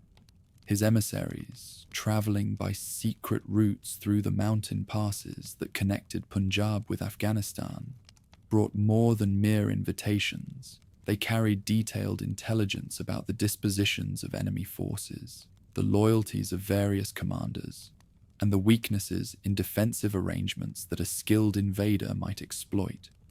More importantly, they offered something that no amount of personal ambition could have provided: legitimate justification for intervention in the form of a formal request for assistance from recognized leaders within the target realm. The lord who received these overtures possessed the vision to recognize their significance beyond their immediate tactical implications. This was not merely an opportunity to gain access to wealthy territories, but a chance to present any subsequent invasion as restoration rather than aggression, liberation rather than occupation. The narrative framework that such legitimacy provided would prove as valuable as any advantage in sustaining the loyalty of populations who might otherwise view foreign domination as an unwelcome imposition. Through the winter months of 1525 to 1526 after Christ, preparations proceeded with the methodical care that distinguished calculated risk from reckless gamble. The young commander understood that he would have only one opportunity to succeed. Failure would mean not merely the loss of his current refuge, but likely the end of any hope that his lineage might recover the greatness that had once made their name feared across half the world. The host that assembled in the shadow of Afghan mountains bore little resemblance to the massive forces that had followed the original world conqueror across the breadth of Asia, where previous expeditions had numbered their warriors in the tens of thousands. This force comprised barely 12,000 men, supplemented by a handful of cannons whose bronze barrels represented the most advanced technology available to his limited resources. Yet what these troops lacked in numbers, they compensated for through the quality of their training and the intensity of their motivation. Cavalry formed the heart of the army, their tactics sharpened by continuous warfare against foes skilled in turning inferior numbers to their advantage. These horsemen had learned to move with the fluid coordination of dancers, their individual skills blending into collective capabilities that could achieve effects far exceeding what their numbers might suggest. They understood that speed and surprise could accomplish what brute force alone might find impossible. Supporting the mounted warriors were infantry formations that had mastered the use of matchlock firearms, weapons whose tactical employment remained imperfectly spent months, perfecting techniques that combined archery with gunpowder weapons to create devastating volleys that could break cavalry charges while maintaining sufficient mobility to avoid becoming trapped in static defensive positions. Perhaps most importantly, the expedition's artillery component, though small, had been carefully selected for maximum psychological as well as physical impact. The cannons that accompanied the host could breach walls that had never faced such weapons, while their thunderous reports would announce to all who heard them that this invasion represented something qualitatively different from the tribal raids that had characterized previous conflicts in the region. The march that began in the spring of 1526 unfolded with the precision of a chess master executing a combination whose final outcome he had calculated moves in advance. Each day's advance brought the host closer to objectives that had been selected, not merely for their value, but for their symbolic significance in establishing the legitimacy of the enterprise. Local populations who might have resisted foreign invaders found themselves greeting forces that claimed to represent the restoration of proper order rather than the imposition of alien control. When the two forces finally faced each other on the plain of Panipat, the contrast between their respective approaches to warfare became immediately apparent. Ibrahim Lodi commanded troops that vastly outnumbered their opponents. His ranks swollen with war elephants, whose massive bulk had traditionally guaranteed success against cavalry charges that formed the backbone of most Islamic forces. His confidence in numerical superiority had led him to adopt formations that relied upon weight of numbers to overwhelm whatever resistance the invaders might offer. The commander who faced him across that dusty plain understood that conventional wisdom would predict his defeat with mathematical certainty. Everything that experience suggested about the relationship between force ratios and battlefield outcomes argued against the possibility that 12,000 men could prevail against a host 3 times their size. Yet he possessed advantages that no purely quantitative analysis could capture, developments in methods and technology that could transform apparent weakness into actual strength. What followed wasn't just a confrontation between 2 sides. It became a clear sign of how fast warfare was evolving everywhere. Where combat had rewarded courage and individual skill above all other virtues, the emerging reality favored those who could coordinate complex operations involving multiple types of troops working in carefully orchestrated sequences. The deployment of artillery created killing zones that channeled enemy advances into predetermined areas where concentrated firepower could achieve maximum effect. The cavalry, rather than charging directly into superior numbers, employed hit-and-run methods that gradually wore down enemy cohesion, while avoiding decisive engagement until conditions favored a final assault. Most crucially, the integration of gunpowder weapons with established battlefield roles created possibilities that opponents had no experience in countering. When Ibrahim Lodi fell beneath the weight of attacks that seemed to come from every direction simultaneously, his death marked more than the end of a dynasty that had controlled northern India for decades. It represented the triumph of adaptation over established practice, of flexible approaches over rigid adherence to conventional methods, of quality over quantity in the eternal equation that determined the fate of forces and the destinies of nations. By seizing the great metropolis, the young ruler showed he had taken to heart the strategies his ancestor had once used to turn success into accepted power. Rather than simply occupying conquered territories as a foreign invader might, he presented himself as the rightful heir to leadership that previous kings had forfeited through their failures to maintain justice and order. The narrative of restoration, rather than occupation, enabled him to recruit local allies, while neutralizing potential opposition from populations who might otherwise have viewed his triumph as a national catastrophe. The true measure of his achievement lay not in the territories he had conquered, but in the fusion he began to create between the diverse elements that comprised his new realm. The practices that had evolved in Central Asia under his ancestors' leadership were adapted to Indian conditions without being abandoned entirely. The patronage that had made certain courts famous throughout the Islamic world was re-established in new centers where different artistic currents could interact and influence each other in unprecedented ways. Under royal patronage, new architectural works emerged that proved courtly design principles, shaped over generations, could be brought to life using local methods and resources.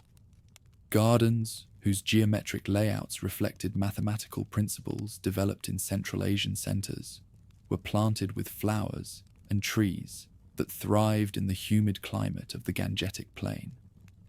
Palaces, whose proportions embodied classical Persian ideals, were constructed using building techniques that Indian craftsmen had perfected over centuries of practice. More profoundly still, the new dynasty began to develop approaches to leadership that balanced the demands of controlling diverse populations without sacrificing the coherence that effective management required. The challenge of maintaining control over territories that encompassed multiple languages, religions, and customs demanded developments in organization that went beyond anything previous kings had attempted. The solutions that emerged would influence the development of imperial systems throughout the Islamic world and beyond. The personal memoirs that the Lord began to compose during quiet moments between campaigns preserved not merely the chronicle of his achievements, but reflections on the nature of leadership that revealed depths of understanding that few conquerors had possessed.